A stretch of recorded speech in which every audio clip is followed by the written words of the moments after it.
നമസ്കാരം. എല്ലാ പ്രിയപ്പെട്ടവർക്കും ഇത്തിരി നേരം ഒത്തിരി കാര്യത്തിലേക്ക് ഒരുപാട് സ്നേഹത്തോടെ സ്വാഗതം. എനിക്ക് മറ്റുള്ള ദൈവങ്ങളായിട്ട് എനിക്ക് അത്ര വലിയ കോൺടാക്റ്റ് ഒന്നുമില്ല. എനിക്ക് മ്യൂസിക്കായിട്ട് എനിക്ക് കോൺടാക്റ്റ് ഉള്ളൂ. അപ്പോൾ ഞാൻ കാണുന്ന ഒരു ദൈവം മ്യൂസിക്കാണ്. അതിനെ എന്തെങ്കിലും അഫക്റ്റ് ചെയ്യുന്ന തരത്തിൽ ആരെങ്കിലും എന്തെങ്കിലും ചെയ്തു കഴിഞ്ഞാൽ ഞാൻ അവരുടെ അടുത്ത് വാർണിംഗ് കൊടുക്കും. സംഗീതം നമുക്ക് എല്ലാവർക്കും ഒരുപാട് കാര്യങ്ങൾ തരുന്നുണ്ട്. ഇൻഫാക്ട് പെർഫോം ചെയ്യുന്നവർക്കും ശരി, അത് കേൾക്കുന്നവർക്കും ശരി, നല്ല സന്തോഷമാണ് തരുന്നത്. പക്ഷെ തിരിച്ച് നമ്മൾ ഈ പ്രേക്ഷകരും പെർഫോം ചെയ്യുന്നവരും സംഗീതത്തിന് എന്താ തിരിച്ചു കൊടുക്കുന്നത്? സിനിമയിൽ എന്തെങ്കിലും പാടിയോ എന്നുള്ളൊരു ചോദ്യമാണ് എല്ലാവർക്കും തോന്നുന്നത്. അപ്പോൾ സിനിമയിലുള്ള പാട്ടുകൾ ആണോ നമ്മളുടെ വഴികാട്ടി എന്ന് ചോദിച്ചു കഴിഞ്ഞാൽ, നല്ല പാട്ടുകൾ ഉണ്ടാക്കുന്ന മ്യൂസിക് ഡയറക്ടേഴ്സ് ഉള്ള സമയത്ത് അത് നടന്നുകൊണ്ടിരുന്നത്. എൻ്റെ അടുത്ത് തന്നെ ഞാൻ ചോദിക്കാറുണ്ട് എപ്പോഴും, മ്യൂസിക്കിൽ എന്താണ് പെർഫെക്ഷൻ? ഇത്രയൊക്കെ മതി എന്ന് ജീവിക്കുന്നതും ഇതെന്താണെന്ന് അറിഞ്ഞ് നമ്മൾ കറക്റ്റ് ചെയ്ത് ജീവിക്കുന്നതും വ്യത്യാസമുണ്ട്. പ്രത്യേകിച്ച് സംഗീതം അല്ലാത്തൊരു ആളായിരുന്നെങ്കിൽ താൻ എന്താകുമായിരുന്നു ചോദിച്ചാൽ എനിക്ക് ഇനി ആൻസർ ഇല്ല. എനിക്ക് ചിന്തിച്ചിട്ടേ ഇല്ല. കാരണം ഞാൻ ഡിസൈഡഡ് ഫാക്ടർ വന്നിട്ട് ഞാനൊരു മ്യൂസീഷ്യനായിട്ട് 24 hours ഒരു ഫുൾ ടൈം മ്യൂസീഷ്യനായിട്ട് ഇരിക്കണം എന്നുള്ളൊരു ഒരു ആശയം ഉണ്ടായിരുന്നു എനിക്ക്.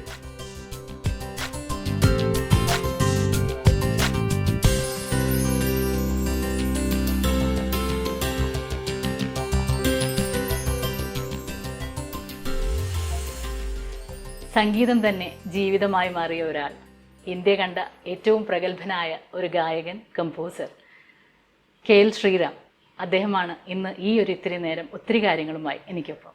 ശ്രീയേട്ട, ഒരുപാട് സ്നേഹത്തോടെ സ്വാഗതം. ഒരുപാട് സന്തോഷമുണ്ട്. കാരണം ശ്രീയേട്ടനെ അറിയാം, ഞാൻ ഒരുപാട് കാലമായി ശ്രീയേട്ടനെ ചേസ് ചെയ്യാൻ തുടങ്ങിയിട്ട്. ഈ ഒരു ശ്രീയേട്ടൻ്റെ കൂടെ കിട്ടുന്ന ഈ ഒരു സമയം എനിക്ക് ഒരുപാട് വിലപ്പെട്ടതാണ്.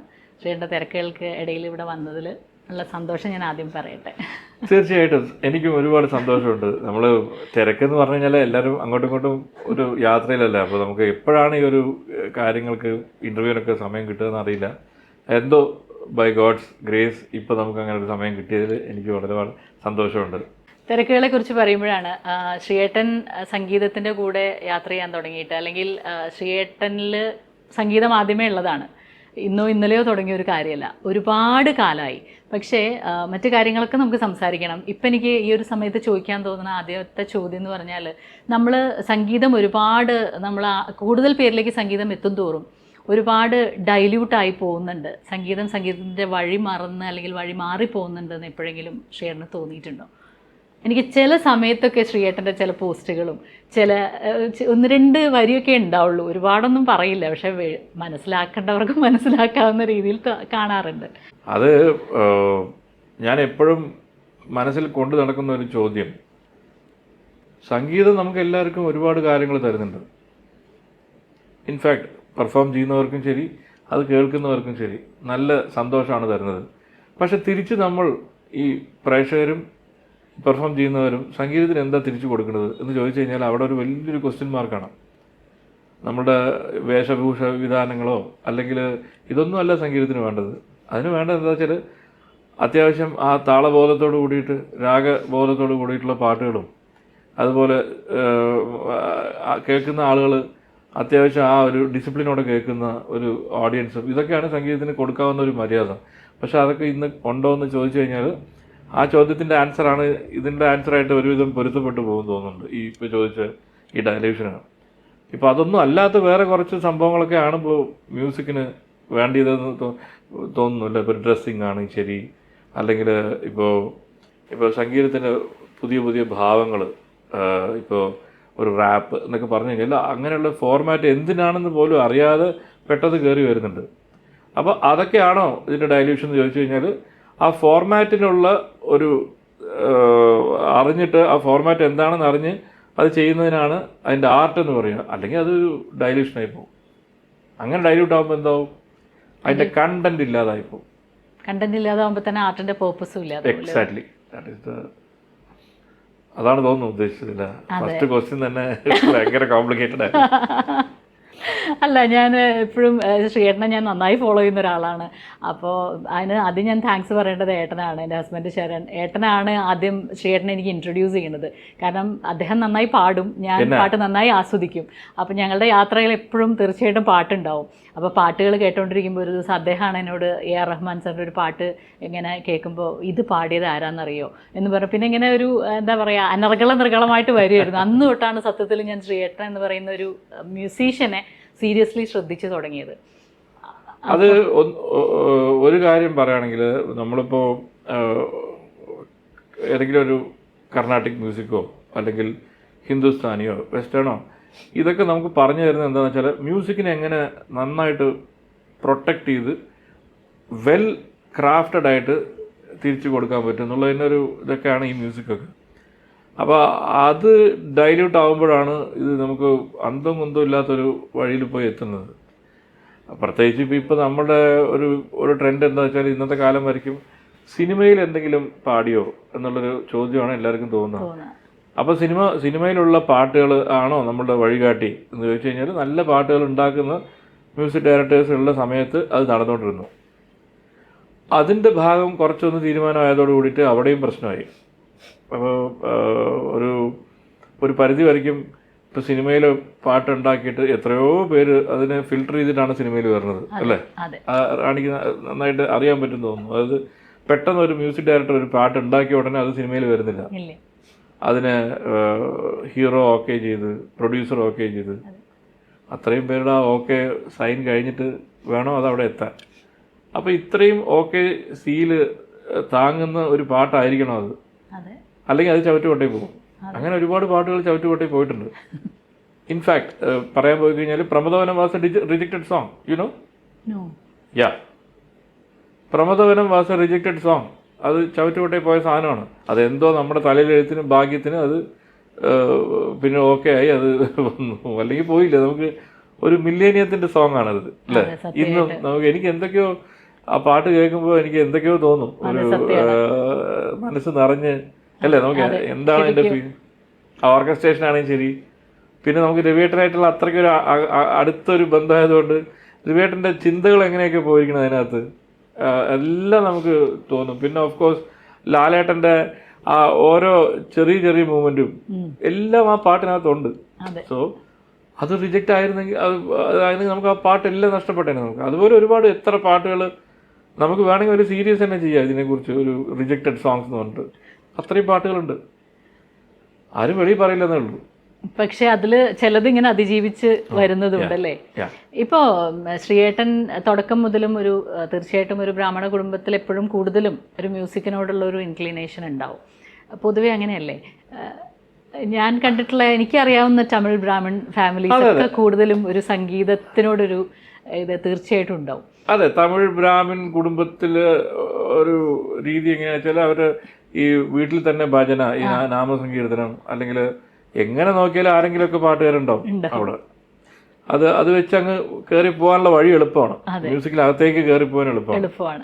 പക്ഷെ അങ്ങനെ ആവുമ്പോൾ പോലും എല്ലാവരും മ്യൂസീഷ്യൻസ് ആവുന്നില്ല. എല്ലാവരും ചിലർ പാടുമായിരിക്കും, പക്ഷെ അവർ വേറെ മേഖലകളിലേക്കാണ് പോവുക. ഇതിന്ന് വളരെ സീരിയസ് ആയിട്ട് ഇതിനകത്തേക്ക് വരുന്ന ആളുകൾ അങ്ങനെ എടുത്തു നോക്കുമ്പോൾ നമുക്ക് എന്താ പറയുക, കാലാധിവർത്തിയായ എന്ന് പറയുന്ന രീതിയിലേക്കൊക്കെയുള്ള കോൺട്രിബ്യൂഷൻസ് ഒക്കെ ആയിട്ട് മുന്നോട്ട് പോകുന്നവർ വളരെ ചുരുക്കമാണ്. അത്തരം ആളുകളിൽ തീർച്ചയായിട്ടും ഞാൻ എന്നോട് ഏട്ടൻ സംസാരിക്കുമ്പോൾ അന്ന് അദ്ദേഹം പറയുന്നൊരു വാക്ക്, ശ്രീരാമേട്ടൻ്റെ ഒരു ജീനിയസ് ആണ് വാവയെന്നാണ്. എനിക്ക് ഇപ്പോഴും അത് ഓർമ്മയുണ്ട്, സീരിയസ്ലി. അപ്പോൾ പിന്നെ എൻ്റെ മനസ്സിൽ എപ്പോഴും അങ്ങനെയാണ് അത് കിടക്കുന്നത്, കാരണം ഏട്ടൻ അതിനെ സീരിയസ് ആയി കാണുന്ന ഒരാളായതുകൊണ്ട്. അപ്പോൾ എന്തായിരിക്കാം ശ്രീയേട്ടനെ അന്ന് തൊട്ടും, ശ്രീയേട്ടൻ്റെ സാഹചര്യങ്ങളാണോ, എന്തായിരിക്കാം ശ്രീയേട്ടനെ മ്യൂസിക്കിലേക്ക് ഇത്ര സീരിയസ് ആയിട്ട്, മ്യൂസിക് ലവറും കൂടി, അത്രയും മ്യൂസിക് ലവർ എന്ന് പറയുന്നേക്കാൾ മ്യൂസിക് അതാണ് ഞാൻ നേരത്തെ പറഞ്ഞത്, സംഗീതത്തിൽ ജീവിക്കുന്ന ഒരാളാണ്. അങ്ങനെ ഒരു ശ്രീയേട്ടൻ എങ്ങനെയാണ് ഉണ്ടായി വരുന്നത്? എനിക്ക് ചെറിയ വയസ്സ് മുതൽക്ക് തന്നെ വീട്ടിൽ അമ്മ കുറച്ച് പാടുമായിരുന്നു. അമ്മ അത്യാവശ്യം ഈ നേരത്തെ പറഞ്ഞ പോലെ അത്യാവശ്യം ഡിവോഷണൽ സോങ്സ് ഒക്കെ പാടുക. അമ്മ ടീച്ചറായിരുന്നു, സ്കൂൾ ടീച്ചറായിരുന്നു. അച്ഛൻ വന്നിട്ട് ചെറുതായിട്ട് തബല വായിക്കുമായിരുന്നു, പുള്ളി ഹെൽത്ത് ഇൻസ്പെക്ടർ ആയിരുന്നു. അപ്പോൾ ഞാൻ കണ്ടത് ഈ എന്താ പറയുക, മ്യൂസിക്കിലൊരു പാഷനുണ്ട്, പക്ഷേ എന്നാലോട്ട് മ്യൂസിക് ഒന്നും പഠിക്കാൻ പറ്റിയിട്ടില്ല. അങ്ങനെ ഒരു സാഹചര്യത്തിലുള്ള ഒരു ഇടത്തരം തമിഴ് ബ്രാഹ്മൺ കുടുംബം. അപ്പോൾ അതിൽ ഞാൻ ഒരു ഹാർമോണിസ്റ്റായിട്ടാണ് ഞങ്ങളുടെ കുടുംബത്തിൽ ഞാൻ ജോയിൻ ചെയ്യണം നമ്മുടെ കൂടെ. അപ്പോൾ എൻ്റെ അമ്മയുടെ ഡിവോഷണൽ സോങ്സിനൊക്കെ ഞാൻ ഹാർമോണിയം വായിക്കാൻ പോകും. അപ്പോൾ ഞാൻ കാണുന്നത് എന്താ വെച്ചാൽ എൻ്റെ അച്ഛൻ്റെ ഒരു limited knowledge of rhythm playing, അമ്മയുടെ ലിമിറ്റഡ് നോളജ് ഓഫ് സിംഗിങ്. അപ്പോൾ ഇതൊക്കെ ഒരുവിധം ഞാൻ അതിനകത്ത് ട്രാവൽ ചെയ്യാൻ തുടങ്ങി, അതിനകത്തേക്ക് മ്യൂസിക് പഠിക്കാൻ തുടങ്ങി. ഒരു ഭാഗവതരുടെ അടുത്ത്, സുന്ദരേശ്വര ഭാഗവതരുടെ അടുത്ത് പോയിട്ട് മ്യൂസിക് പഠിക്കാൻ തുടങ്ങി. അപ്പോൾ എനിക്ക് ആ തെറ്റ് കാണുന്നതൊക്കെ ഞാൻ വിളിച്ച് പറയും. അങ്ങനത്തെ ഒരു റിബലായിരുന്നു അപ്പോൾ തന്നെ. അങ്ങനെയായിരുന്നു. അപ്പോൾ അത് എങ്ങനെയാണെന്ന് വെച്ചാൽ വിളിച്ച് പറഞ്ഞു കഴിഞ്ഞാൽ അവിടെ അവരത് കറക്റ്റ് ചെയ്യാൻ റെഡി ആവണം, അവരത് അംഗീകരിക്കണം. ഇപ്പോൾ ഉദാഹരണത്തിന് ഒരു ഒരു ഒരു പാട്ടിനകത്ത് ആ സ്വരം മാറിപ്പോയി എന്ന് പറഞ്ഞാൽ ആ സ്വരം മാറിപ്പോയി അമ്മേ, അതങ്ങനെയല്ല. അപ്പോൾ കണ്ണൻ വരക്കാണെ പെണ്ണേ കാത്തിരുന്ന് പയ്യൻ എന്നടിമാനേ. ഇത് ഒരു വേൾഡ് ഹിറ്റ് സോങ് ആയിരുന്നു അന്നത്തെ കാലത്ത്. ഡാൻസ് കളിക്കുന്ന കുട്ടികളൊക്കെ അത്. അപ്പോൾ അതൊരു പ്രത്യേക ഒരു മധ്യമശ്രുതിയിൽ പാടേണ്ട പാട്ടാണ്. അപ്പോൾ എൻ്റെ അമ്മ അത് സമശ്രുതിക്ക് പാടാൻ തുടങ്ങിയപ്പോൾ ഞാൻ അടുത്ത് പറഞ്ഞു, അമ്മ അത് സമശ്രുതി അല്ല, അത് മധ്യമശ്രുതിയാണ്, അപ്പോഴേ അടുത്ത രാഗങ്ങളൊക്കെ ശരിയാവുള്ളൂ. അയ്യോ മോനെ, എനിക്കിത് മധ്യമശ്രുതിയും സമശ്രുതിയും ഒന്നും എനിക്കറിയില്ല, ഞാൻ എന്തോ ഒരു പാലരിവട്ടം ചച്ചിയാണ് ജീവിതമാണ് എന്നൊക്കെ പറഞ്ഞപ്പോൾ എനിക്ക് ദേഷ്യം വന്നു. ഞാൻ പറഞ്ഞു അങ്ങനെ അല്ലെങ്കിൽ അത് പാടണ്ട, ആ പാട്ട് ഒഴിച്ച് ബാക്കിയുള്ളത് പാടിയാൽ മതി. അത് കഴിഞ്ഞ് അമ്മയെ ഇരുത്തി അത് പറഞ്ഞ്, പിന്നെ അമ്മ അത് കറക്റ്റാക്കിയപ്പോൾ അമ്മയ്ക്കൊരു സന്തോഷം. അത് മെലഡി. ഇപ്പോഴത്തെ റിതം ഭയങ്കര ഡേഞ്ചറാണ്, കാരണം അച്ഛന് പകുതി ഇതും ഒന്നും മനസ്സിലാവില്ല പുള്ളിക്ക്. ആ പാടാൻ അറിയാവുന്ന ആദ്യകാലത്തുള്ളൊരു ടേക്ക് വായിക്കാനേ അറിയുള്ളൂ. അപ്പോൾ അച്ഛൻ പറഞ്ഞു, എടാ ഞാനിതിന് ഈ പ്രയോഗത്തിൽ എങ്ങനെ, ഞാൻ പറഞ്ഞു അല്ലെങ്കിൽ വായിക്കണ്ട, നിങ്ങൾ വേറെ ആളെ വിളിച്ച് ഞാൻ വായിപ്പിച്ചോളാം എന്ന് പറയും. അപ്പം അങ്ങനെ ഒരു റിബൽ ചിന്താഗതിയായിരുന്നു. എന്നിട്ട് അല്ലെങ്കിൽ വേറൊന്നുമല്ല, എൻ്റെ പ്രോബ്ലം എന്താ വെച്ചാൽ ആ മ്യൂസിക് എനിക്ക് മറ്റുള്ള ദൈവങ്ങളായിട്ട് എനിക്ക് അത്ര വലിയ കോൺടാക്റ്റ് ഒന്നുമില്ല. എനിക്ക് മ്യൂസിക്കായിട്ട് എനിക്ക് കോൺടാക്റ്റ് ഉള്ളൂ. അപ്പോൾ ഞാൻ കാണുന്ന ഒരു ദൈവം മ്യൂസിക്കാണ്. അതിനെ എന്തെങ്കിലും അഫക്റ്റ് ചെയ്യുന്ന തരത്തിൽ ആരെങ്കിലും എന്തെങ്കിലും ചെയ്തു കഴിഞ്ഞാൽ ഞാൻ അവരുടെ അടുത്ത് വാർണിംഗ് കൊടുക്കും. ആരായാലും എനിക്കറിയുന്ന രീതിയിൽ ഒരു വാർണിംഗ് കൊടുക്കും. അപ്പോൾ അച്ഛന് രണ്ട് രീതിയിലും എന്നെ സഹിക്കാൻ പറ്റാതായി. ഒന്ന് വന്നിട്ട് സ്വന്തം മകനാണ്, രണ്ടാമത് വന്നിട്ട് ഈ സ്റ്റേജിൽ വലുതായില്ല, ഇയാൾ കുറച്ച് വലുതായി വരുന്നു. ഇനിയിപ്പോൾ ഇയാൾ നമ്മളുടെ ഓർക്കസ്ട്രയ്ക്ക് ഇയാൾ ഫിറ്റ് അല്ല എന്ന് പറഞ്ഞാൽ പുള്ളി ആളെ മാറ്റി. ഒന്നിലെ ഐതർ പുള്ളി എന്നെ കട്ട് ചെയ്യണം അല്ലെങ്കിൽ ഞാൻ അച്ഛനെ കട്ട് ചെയ്യണം. അപ്പോൾ ആ സമയത്ത് ഞാൻ പിന്നെ കോളേജിലൊക്കെ പോകാൻ തുടങ്ങിയോട് അച്ഛൻ വേറെ ആരൊക്കെ വെച്ച് പ്രോഗ്രാം ചെയ്യാൻ തുടങ്ങി. അപ്പോൾ എനിക്ക് അത്ഭുതം തോന്നി. കാരണം അവിടെ ഉള്ളൊരു സൈക്കോളജിക്കൽ പോയിന്റ് എന്താണെന്ന് വെച്ചാൽ, ആ ഒരു ഗ്രൂപ്പിൽ ഞാനൊരു നിർബന്ധമല്ല, ആരെങ്കിലും മതി അവിടെ ഒരു മ്യൂസിക് വായിക്കാൻ. അപ്പോൾ ഞാൻ എൻ്റെ അടുത്ത് തന്നെ ഞാൻ ചോദിക്കാറുണ്ട് എപ്പോഴും, മ്യൂസിക്കിൽ എന്താണ് പെർഫെക്ഷൻ? ഇത്രയൊക്കെ മതി എന്ന് ജീവിക്കുന്നതും ഇതെന്താണെന്ന് അറിഞ്ഞ് നമ്മൾ കറക്റ്റ് ചെയ്ത് ജീവിക്കുന്നതും വ്യത്യാസമുണ്ട്. അപ്പോൾ അതിൽ ഞാൻ ചില സ്ഥലങ്ങളിൽ ഒരുപാട് ഫെയിലിയർ ആയിരുന്നു, ചില സ്ഥലങ്ങളിൽ ഞാൻ വളരെ സക്സസ് ആയിരുന്നു. അതായിരിക്കാം റാണി ഉദ്ദേശിച്ച ആ ഒരു പോയിന്റ് ഓഫ് തിങ്കിങ്. അതിൽ പിന്നീട് വളരെ സക്സസ് ആയ ശേഷം അച്ഛൻ എൻ്റെ അടുത്ത് പറയുമായിരുന്നു, ഞാൻ തെറ്റിദ്ധരിച്ചിട്ടുണ്ട്. ഞാൻ പറഞ്ഞു അതിൻ്റെ ആവശ്യമൊന്നുമില്ല. അത് ഇപ്പോൾ അച്ഛൻ ഫുൾ ടൈം മ്യൂസീഷ്യൻ ആയിരുന്നെങ്കിൽ he would have reach that goal. അപ്പോൾ ആ സമയത്ത് നമുക്ക് തോന്നും, ഇത്രയും കഷ്ടപ്പെട്ടിട്ട് ഒരു രീതി പ്രാക്ടീസ് ചെയ്യാനാണ്. I use to practice 8 hours a day ആ സമയത്ത്. പാട്ടായാലും ശരി, തബലയായാലും മൃദംഗമായാലും എന്തെങ്കിലും ഞാൻ വായിച്ചുകൊണ്ടേ ഇരിക്കും. വീട്ടിൽ ഇവരൊക്കെ ജോലിക്ക് പോയപ്പോൾ എനിക്ക് എന്താ പണി ആ ഒരു വീട്ടിൽ തനിയെ. പിന്നെ ഏറ്റവും വലിയൊരു സ്വകാര്യ അഹങ്കാരം എന്താണെന്ന് വെച്ചാൽ, ഞങ്ങളുടെ നാട്ടിൽ അങ്ങനെ ആർക്കും മ്യൂസിക്കിനെ കുറിച്ച് യാതൊരു ബോധവുമില്ല. അവിടെ എന്തോ ശബ്ദം കേൾക്കുന്നു എന്ന് പോലും ആർക്കും അറിയില്ല. ചുമ്മാ ഒരു ചെറിയൊരു നോട്ടം പോലും നോക്കില്ല, ആരോ എന്തോ ഒരു ശബ്ദം എന്ന് പറഞ്ഞിട്ട് അങ്ങ് പോകും. ഇപ്പോൾ ഈ പെർക്കഷൻസിന്റെ കാര്യം, ഇപ്പോൾ ഇൻസ്ട്രുമെന്റ്സ് വായിക്കും പറഞ്ഞോണ്ട് ചോദിക്കാം. ഫ്ലൂട്ട് ശ്രീയേട്ടൻ സെൽഫ് ട്രെയിൻഡ് ആണ്. അതെ. അപ്പോൾ ഈ ഇൻസ്ട്രുമെന്റ്സും എല്ലാം അങ്ങനെയാണ്. അതെ. അപ്പോൾ അന്ന് പറയുമ്പോൾ ഈ പറയുന്ന യൂട്യൂബ് സൗകര്യങ്ങളും കാര്യങ്ങളും ഒന്നുമില്ല. അപ്പോൾ ഇപ്പോൾ ആൾക്കാരത് വളരെ പ്രൗഡായിട്ട് പറയും, ഞാൻ യൂട്യൂബ് നോക്കിയാണ് പഠിച്ചത്. അപ്പോൾ ശ്രീയേട്ടൻ്റെ ഇതെന്താ ഈ ഒരു ഇൻസ്റ്റിങ്ക്റ്റ് മാത്രം? ഞാനൊരു ഉദാഹരണം പറയാം. അപ്പോൾ ഞാൻ ഫ്ലൂട്ട് ലെഫ്റ്റ് ഹാൻഡഡ് ആണ്. അതെ. അതെങ്ങനെ പറ്റിപ്പോയെന്ന് വെച്ചാൽ, അത് എനിക്കേ അറിയില്ല ഞാൻ ലെഫ്റ്റ് ഹാൻഡഡ് ആണെന്നുള്ളത്. അപ്പോൾ ഒരു മാഷ് വന്നിട്ട് ഇതുപോലെ ചോദിച്ചു, എന്നാ തലതിരിച്ച് വാശിക്കറാനവൻ ശരിയില്ലേ പോകുന്നത് എന്നൊക്കെ പറഞ്ഞ് നമ്മുടെ ടിപ്പിക്കൽ തമിഴ് സ്റ്റൈലിൽ വന്ന്, എസ്പെഷ്യലി ലെഫ്റ്റ് വരുമ്പോൾ പണിയാണ്. അവർക്ക് പണി അല്ല, അതൊരു വേറെ രീതിയിലാണ് കാണുന്നത്. അപ്പം ഞാൻ പറഞ്ഞു, എനിക്കിത് ലെഫ്റ്റ് ആണെന്ന് അറിയില്ല. പാര് എന്താ ഭഗവാൻ എപ്പടി ഫ്ലൂട്ട് പിടിച്ചിട്ടുക്കാർ പാര് ഭഗവാൻ ശ്രീകൃഷ്ണൻ എന്ന് പറഞ്ഞു. ഞാൻ പറഞ്ഞു ഞാൻ ഭഗവാൻ ശ്രീകൃഷ്ണൻ ഫ്ലൂട്ട് വായിക്കണത് ഞാൻ കണ്ടിട്ടില്ല, പക്ഷെ ഇത് ഇങ്ങനെയാണ്. അപ്പോഴാണ് ഉദ്ദേശിച്ചപ്പോൾ നമ്മൾ ഇങ്ങനെയാണ് പഠിക്കുന്നത് ഫ്ലൂട്ട്, മറ്റേത് ഇങ്ങനെയാണ് അത്ര. അപ്പോൾ സംഗതി എങ്ങനെ പറ്റിയെന്ന് വെച്ചാൽ എനിക്ക് അമ്മ ഒരു ടോയ് സ്റ്റീൽ ഫ്ലൂട്ട് മേടിച്ചു തന്നു. അപ്പോൾ അതിൽ ഞാൻ ഇങ്ങനെ വായിച്ചുകൊണ്ടിരുന്നപ്പോൾ കയ്യിൽ ഇങ്ങനെയാണ് വന്നത്. അപ്പോൾ അതിങ്ങനെ തിരിഞ്ഞു ഓട്ടോമാറ്റിക്കായിട്ട്. അങ്ങനെയാണ് ഞാൻ ലെഫ്റ്റ് ചെയ്തത്. സോ ഇറ്റ് ഈസ് എന്താ പറയുക, ഒരു മാസ്റ്റർ അടുത്ത് പോയിട്ട് തുടങ്ങുന്നതിനും നമ്മൾ സെൽഫ് ടീച്ചിങ്ങിനും വ്യത്യാസമുണ്ട്. അതെ, തീർച്ചയായിട്ടും. മൃദംഗം വന്നിട്ട് ഞാനും നമ്മുടെ കുഴൽമന്ന രാമകൃഷ്ണൻ ഞങ്ങൾ ഒരേ ഗ്രാമമാണ്. അപ്പോൾ ഞങ്ങൾ ഒരുമിച്ചാണ് മൃദംഗമൊക്കെ തുടങ്ങിയത്. പക്ഷെ എനിക്ക് അവരുടെ ഈ ഒരു പറഞ്ഞ ഫിംഗറിങ് ഒക്കെ ഇതൊക്കെ എപ്പോൾ വായിച്ച് തീരും. നമ്മൾ സുഖമായിട്ട് നമ്മുടെ രീതിയിൽ അന്ന് ഏതാണ് നമ്മുടെ വടികോൾ നക്ഷത്ര ദീപങ്ങൾ അങ്ങനെയുള്ള പാട്ടിൻ്റെ സോളോ ഇതൊക്കെ എങ്ങനെ വായിക്കുക, ഇതൊക്കെയാണ് നമ്മുടെ ഷോർട്ട് കട്ട്. അങ്ങനെ അങ്ങ് തുടങ്ങിയതാണ് ഞാൻ. അല്ലാതെ അത് ടെക്നിക്കൽ ട്രെയിനിങ് എന്ന് പറഞ്ഞാൽ ഇതൊക്കെയാണ്. പിന്നെ ഒരു വായിച്ചുകൊണ്ടേ ഇരിക്കുക. പിന്നെ കുറേ ഫ്രണ്ട്സ് അവരുടെ കൂടെ പോയി ഇപ്പോൾ ഒരു ഇൻസ്ട്രുമെൻറ്റിൽ എങ്ങനെയാണ് ട്യൂൺ ചെയ്യുക ഇതൊക്കെ മനസ്സിലാക്കുക. ആൻഡ് ഗഞ്ചറ എടുത്ത് വായിച്ച് പ്രാക്ടീസ് ചെയ്ത് ഈ കൈക്ക് നല്ല ടോൺ കൊണ്ടുവരിക. അങ്ങനെയൊക്കെ ആയിരുന്നു ഒരു പ്രാക്ടീസ്. അത് കഴിഞ്ഞിട്ട് എപ്പോഴാണ് ഈ KL ശ്രീറാം എന്ന് പറയുന്ന നമ്മുടെ ആ ഒരു ബ്രാൻഡ്, ആ ഒരു പേര്, ഇപ്പോൾ നേരത്തെ വന്ന് പോയ ഗസ്റ്റ് പോലും ഇപ്പോൾ ആരാണെങ്കിലും ശ്രീയേട്ടൻ വരുന്നു എന്ന് പറയുമ്പോൾ ഉണ്ടാവുന്ന ഒരു അഡ്മിറേഷൻ ഉണ്ട്. അത് ചിലപ്പോൾ ശ്രീയേട്ടൻ അത് അങ്ങനെ ആയിരിക്കില്ല മനസ്സിലാവണം, പക്ഷെ അങ്ങനെ അറിയുമല്ല ശ്രീയേട്ടനത്. അപ്പോൾ അതിലേക്കുള്ളൊരു ജേർണി അത് ഏത് പോയിന്റിലാണ്? അത് ഇങ്ങനെ ആക്സിഡൻ്റലി ഇതിനോടുള്ള ഒരു ഇഷ്ടം കൊണ്ട് അങ്ങനെ പോയി വീഴുന്നതാണോ, അല്ല ഞാൻ ഇതാണ് എൻ്റെ വഴിയെന്ന് ശ്രീയേട്ടൻ അങ്ങനെ ഒരു ഡിസിഷനിൽ അങ്ങ് മുന്നോട്ട് പോകുന്നതാണോ? എനിക്ക് തോന്നുന്നത് ഒരു കാര്യത്തിനും ഞാൻ അങ്ങനെ സ്പെഷ്യലായിട്ടൊരു കെയർ ഒന്നും എടുത്തിട്ടില്ല. വേഷഭൂഷാദികൾക്കോ അല്ലെങ്കിൽ ഒരു മ്യൂസിക്കിന് തന്നെ എടുത്തു കഴിഞ്ഞാൽ ഇപ്പോൾ നിങ്ങൾ എത്ര പാട്ട് പാടിയെന്ന് ചോദിച്ചാൽ എനിക്കറിയില്ല സത്യത്തിൽ. പക്ഷേ എന്താണ് എൻ്റെ കണ്ടൻറ്റ് എന്നുള്ളത് ഞാൻ വളരെ വ്യക്തമായിട്ട് നോക്കാറുണ്ട്. ഇപ്പോൾ ഒരു പാട്ടിൻ്റെ സ്റ്റോറി പറയാൻ പറഞ്ഞാൽ ക്ലീനായിട്ട് ഞാൻ പറഞ്ഞു കൊടുക്കും ഇതെങ്ങനെയായിരുന്നു എന്ന് പറഞ്ഞിട്ട്.